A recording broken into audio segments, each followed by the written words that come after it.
Alright, I actually want to thank Matt Camper for making me aware of this, and I'm going to make my own video on this, even though it's kind of late.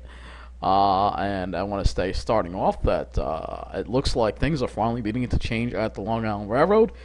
Phillip Eng is now in charge of making the new schedules, and we're noticing a difference. So I want to thank Phillip Eng. He really is listening to us. He really is listening to us here on the main line. And I want to go and we're going to look at some of the service changes going on that we'll be talking about. So we got to go down to page 60, something 60, one of these. I'm not interested in the safety component. We're not going to go through this. What we are going to do is we are going to look at some service changes that are going on, service improvements and things like that. So I think this is the spot where we're going to start.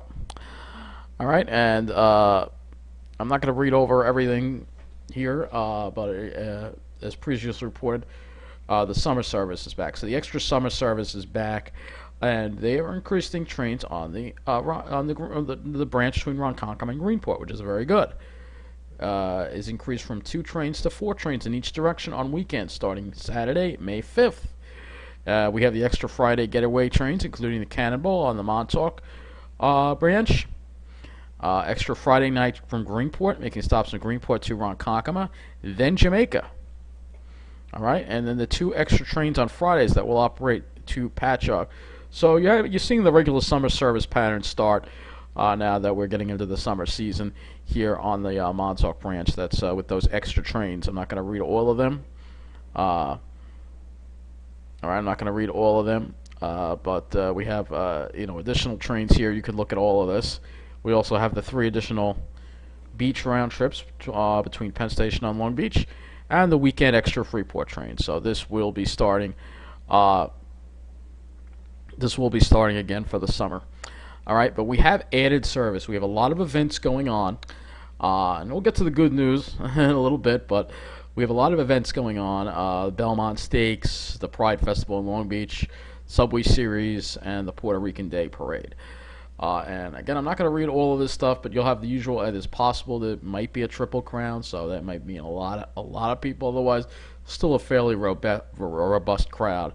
There will be 20 extra trains in each direction going to Belmont, so that'll be very good. And there will also be extra trains on the Long Beach branch to accommodate attendees for the Pride Festival. So that's very good.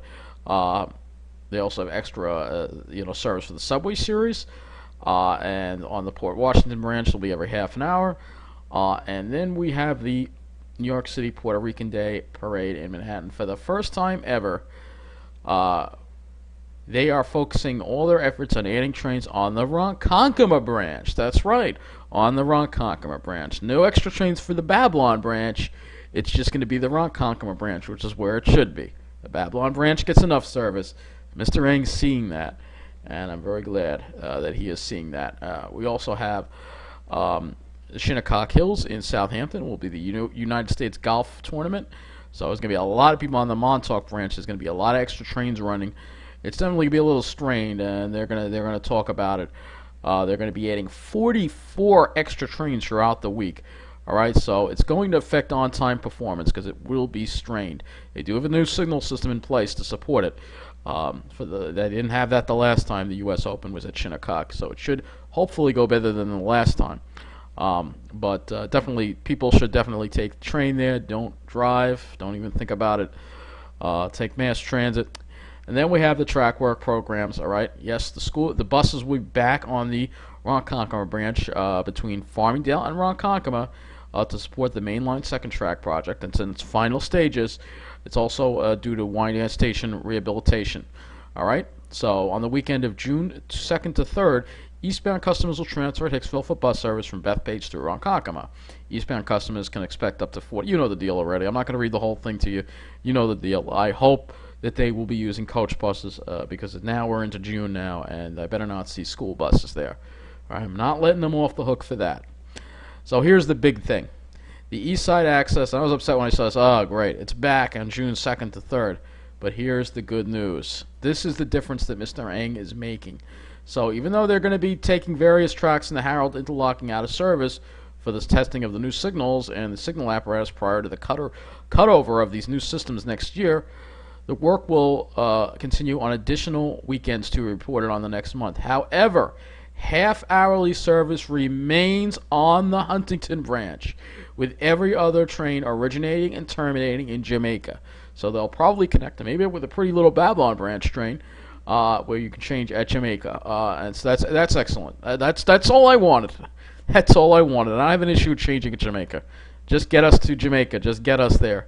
And I'm glad they're doing that. 90-minute service will remain in effect on the Port Jefferson branch, and other train schedules throughout the system will have minor adjustments to prevent conflict between the Long Island Railroad, Amtrak, and New Jersey Transit trains within the Harold interlocking, resulting from the decrease in available routes.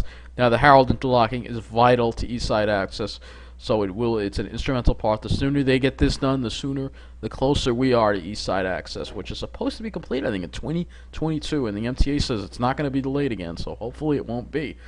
And I can't wait till the Long Island Railroad goes into Grand Central. But I am very happy, and I want to give my thanks and appreciation to Mr. Eng, definitely making a difference.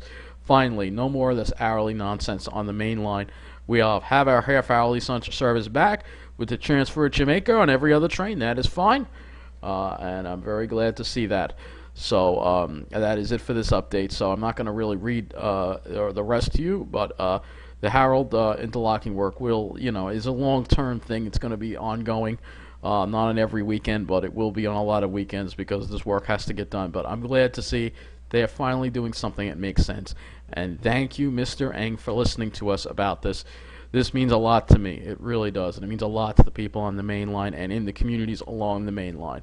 And I will be there on Monday to thank him for listening to us.